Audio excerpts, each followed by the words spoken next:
ಈ ಇಡಿಯವರು suo motu enter ಆಗ್ಬಿಟ್ಟಿದ್ದಾರೆ.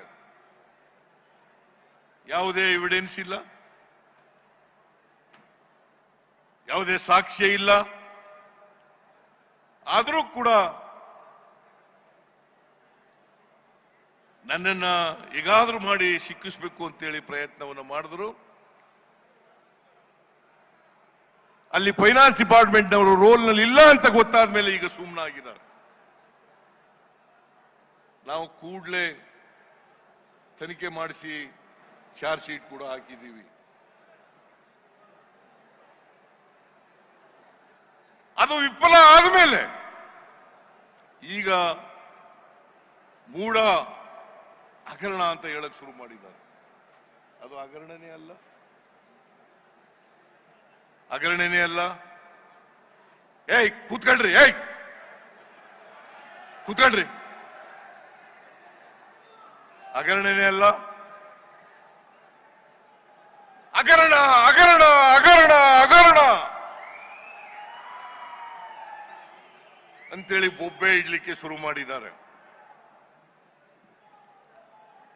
ಬೊಬ್ಬೆ ಇಡ್ಲಿಕ್ಕೆ ಶುರು ಮಾಡಿದ್ದಾರೆ.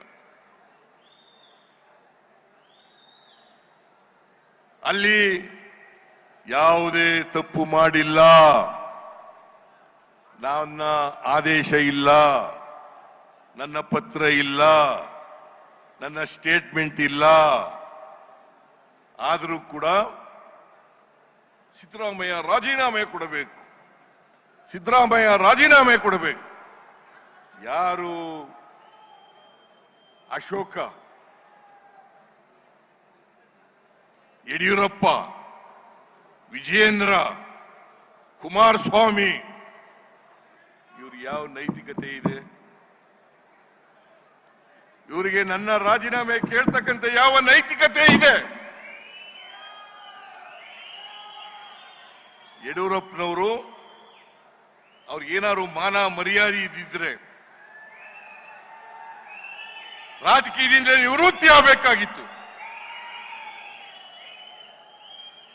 82 ವರ್ಷ ಅವರಿಗೆ, 82 ವರ್ಷ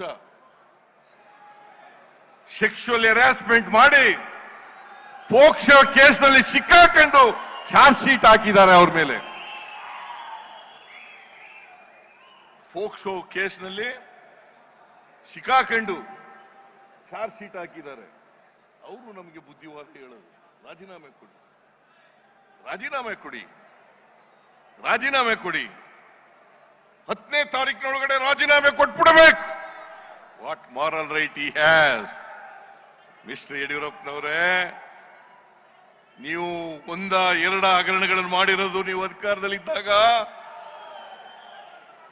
ಸುಮಾರು 18-20 ಹಗರಣಗಳಲ್ಲಿ ಸ್ವತಃ ಯಡಿಯೂರಪ್ಪನವರೇ ಪಾಲ್ದಾರರಲ್ಲಿ ಸಿಕ್ಕಾಕೊಂಡಿದ್ದಾರೆ. 18-20 ಹಗರಣಗಳಲ್ಲಿ ಸಿಕ್ಕಾಕೊಂಡಿದ್ದಾರೆ. ವಿಜಯೇಂದ್ರ ಅನೇಕ ಹಗರಣಗಳಲ್ಲಿ ಸಿಕ್ಕಾಕೊಂಡಿದ್ದಾರೆ. ಈಗೆಲ್ಲ ನೀವು ನೋಡಿದ್ರಿ ಯತ್ನಾಳ್ ಅವರ ಸ್ಟೇಟ್ಮೆಂಟ್ ಅನ್ನು. ಯಾರು ಹೇಳಿರೋದು? ಯಾರು ಹೇಳಿರೋದು? ಯಾವ ಪಾರ್ಟಿಯವರು? ಅವರು ಬಿಜೆಪಿ ಪಾರ್ಟಿಯವರು. Yatnal senior leader of the BJP party, ಅವರು ಹೇಳ್ತಾರೆ ಯಡಿಯೂರಪ್ಪ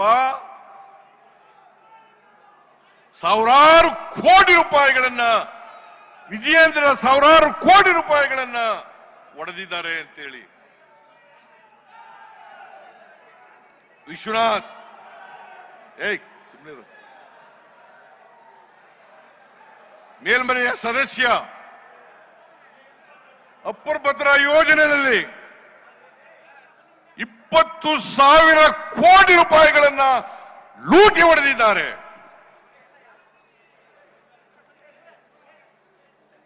ಕುಮಾರಸ್ವಾಮಿ, ನಿಮ್ಗೆ ಯಾವ ನೈತಿಕತೆ ಇದೆಯೇನ್ರಿ? ಜಂತ್ಕಲ್ ಪ್ರಕರಣ ಮರೆತು ಬಿಟ್ಟಿದ್ದೀರಾ? ಮೈನಿಂಗ್ ಪ್ರಕರಣ ಮರೆತು ಬಿಟ್ಟಿದ್ದೀರಾ? ಈ ರಾಜ್ಯದ ಜನ ಮರೀಲಿಕ್ಕೆ ಸಾಧ್ಯ ಇಲ್ಲ. ಜಂತಿಕಲ್ ಪ್ರಕರಣ ಸುಮಾರು 22 ಕಂಪನಿಗಳಿಗೆ ರಿನಿವಲ್ ಮಾಡಿಕೊಟ್ಟಿದ್ದೀರಿ. ನಾಚಿಕೆ ಆಗಲ್ಲ ನಿಮಗೆ? ಮಾನ ಮರ್ಯಾದೆ ಏನಾದ್ರು ಇದೆಯಾ ನಿಮಗೆ? ನನ್ನ ರಾಜೀನಾಮೆ ಕೇಳಲಿಕ್ಕೆ, ನನ್ನ ರಾಜೀನಾಮೆ ಕೇಳಲಿಕ್ಕೆ ನಿಮಗೆ ಯಾವ ನೈತಿಕ ಹಕ್ಕಿದೆ? ಆರ್ ಅಶೋಕ ಇವರು ಲ್ಯಾಂಡ್ ಗ್ರಾಂಟ್ ಕಮಿಟಿ ಚೇರ್ಮನ್ ಆಗಿದ್ರು. ಎಂತ ಕಾವಲದು?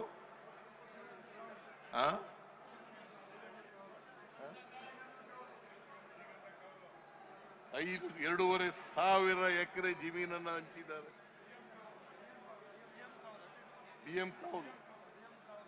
BM ಕಾವಲು ಹೈಕೋರ್ಟ್ಗೆ ಹೋಗಿ ಸುಪ್ರೀಂ ಕೋರ್ಟ್ಗೆ ಹೋಗಿ ಸ್ಟೇ ತಗೊಂಡಿದ್ದಾರೆ. ನಾಚಿಕೆ ಆಗಲ್ಲ? Even today, the case is pending in the Supreme Court. Mr. Ashok, ನಾಚಿಕೆ ಆಗಲ್ಲ ನಿಮಗೆ? ನಾನೇನಾದ್ರು ತಪ್ಪು ಮಾಡಿದ್ದೀನಾ? ಯಡಿಯೂರಪ್ಪನ ಹತ್ರ ಡಿನೋಟಿಫೈ ಮಾಡಿದ್ದೀನಾ? ಯಡಿಯೂರಪ್ಪನ ತರ ಪ್ರೇರಣಾ ಸಂಸ್ಥೆಗೆ ಚೆಕ್ ಮೂಲಕ ದುಡ್ಡು ತಗೊಂಡಿದ್ದೀನಾ? ಈ ಪ್ರಶ್ನೆಗಳಿಗೆಲ್ಲ ಉತ್ತರ ಹೇಳಬೇಕು. ಎಲ್ಲ ಪ್ರಶ್ನೆಗಳಿಗೆ ಉತ್ತರ ಹೇಳಬೇಕು.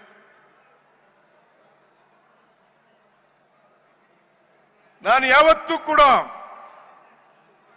ದ್ವೇಷದ ಸೇಡಿನ ರಾಜಕಾರಣವನ್ನು ಮಾಡಲಿಲ್ಲ. ಬಹುಶಃ ನಾನು ಮಾಡಿದ್ರೆ ಇವತ್ತಿನ ಪರಿಸ್ಥಿತಿ ಉದ್ಭವ ಆಗ್ತಾ ಇರಲಿಲ್ಲ.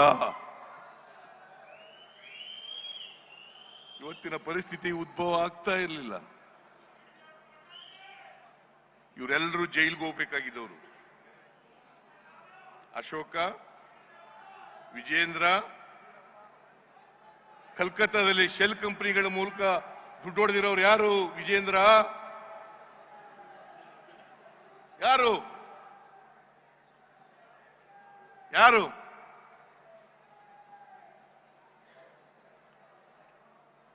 ಇವರು ನನ್ನ ಬಗ್ಗೆ ಮಾತಾಡ್ಲಿಕ್ಕೆ what moral right they have?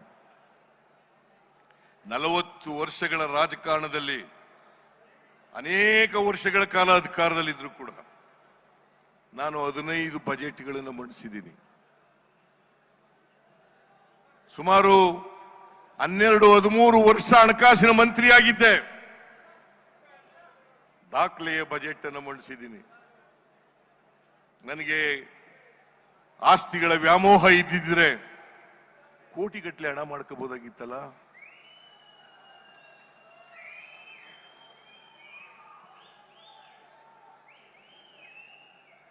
ನಿಜ ಹೇಳಬೇಕು ಅಂದ್ರೆ ಮೊನ್ನೆವರೆಗೆ ನನಗೆ ಮೈಸೂರಿನಲ್ಲಿ ಮನೆ ಇರಲಿಲ್ಲ. ಈಗ ಮನೆ ಕಟ್ತಾ ಇದ್ದೀನಿ. ಹಿಂದೆ 2 ಮನೆ ಕಟ್ಟಿ ಮಾರ್ಬಿಟ್ಟೆ ಸಾಲ ತೀರ್ಸಕ್ಕೋಸ್ಕರ. 2 ಮನೆ ಕಟ್ಟಿ ಮಾರ್ಬಿಟ್ಟೆ. ಮರ್ಚೆಂಟ್ ಕೋಆಪರೇಟಿವ್ ಸಾಲ ಮಾಡ್ಕೊಂಡು ಮನೆ ಕಟ್ಟಿದ್ದೆ. ಮರ್ಚೆಂಟ್ ಕೋಆಪರೇಟಿವ್ ಬ್ಯಾಂಕ್ನವರು ನೋಟಿಸ್ ಕೊಟ್ಬಿಟ್ರು ನನಗೆ. ಅದಕ್ಕೋಸ್ಕರ ವಿಜಯನಗರ ಮನೆ ಮಾರ್ಬಿಟ್ಟೆ. ಈ ಮನೆ ಮಾರಿ 30 ಲಕ್ಷ ಸಾಲ ತಗೊಂಡಿದ್ದೆ. 30 ಲಕ್ಷ ತೀರ್ಸ್ಲಿಕ್ಕೋಸ್ಕರ ಮನೆನೇ ಮಾರ್ಬಿಟ್ಟೆ. ಒಂದು ದಿನ ವಾಸಕ್ಕೆ ಹೋಗ್ಲಿಲ್ಲ.